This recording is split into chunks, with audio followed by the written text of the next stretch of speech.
আসসালামু আলাইকুম বন্ধুরা, আপনারা কেমন আছেন? আলহামদুলিল্লাহ আমি ভালো আছি। গতকাল একটি লাইভ করেছিলাম, এটা আমার প্রথম লাইভ ছিল। এই লাইভে আমার এক বোন একটি টপিকে কথা বলতে বলেছেন, সেটা হচ্ছে পরকীয়া। পরকীয়া সামাজিক জীবনে একটি ব্যাধি। একটি সুন্দর সম্পর্ককে ধ্বংস করার জন্য এই পরকীয়ার নামের শব্দটি যথেষ্ট। পরকীয়া ব্যক্তিগত, পারিবারিক এবং স্বাভাবিক জীবনে গভীর প্রভাব ফেলে এবং বিশ্বাস নষ্ট করে। একটি সম্পর্কের মূল ভিত্তি হলো বিশ্বাস। এই বিশ্বাস যদি নষ্ট হয়ে যায়, সেই সম্পর্ক টেকানো খুব কষ্টদায়ক হয়ে পড়ে। যাদের বাচ্চা আছে তাদের সম্পর্কটা আরও ধ্বংসপ্রাপ্ত হয়ে যায়। তো এই সামাজিক ব্যাধি থেকে মুক্তি পেতে হলে আসলে মন মানসিকতা বা ব্যক্তিগত চিন্তা ভাবনার পরিবর্তন আনাটাই জরুরি। কাউকে একা দোষারোপ করে লাভ নেই। দ্বিপাক্ষিক সম্পর্কই পরকীয়ার জন্ম দেয়, এক পক্ষ থেকে কখনো পরকীয়া হয় না। আর এই সম্পর্কগুলো জেনে শুনে বুঝে এবং অনেক মিথ্যার আশ্রয়ের ফলেই এই সম্পর্কটা সৃষ্টি হয়। এতে করে দেখা যায় অনেক অপ্রীতিকর ঘটনা ঘটে, অনেক সংসার ভেঙে যায়। এছাড়াও সামাজিকভাবে অনেক কিছু ঘটে যায় যা আসলে কাম্য না। তো বন্ধুরা, আসলে বেশি কিছু বলতে চাই না। বেশি কিছু বলতে গেলে হয়তো অনেকভাবে অনেক কথা বলতে হয়।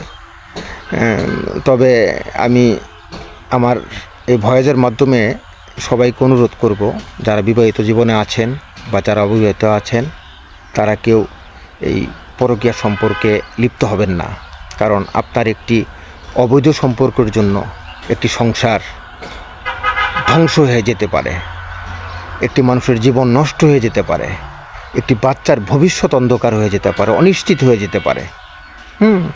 তাই সবার কাছে করজোড়ে অনুরোধ করব, আপনারা সবাই সামাজিক সুন্দর বৈধ সম্পর্কে লিপ্ত হবেন, যা আসলে আপনাকে সামাজিকভাবে সম্মানিত করবে।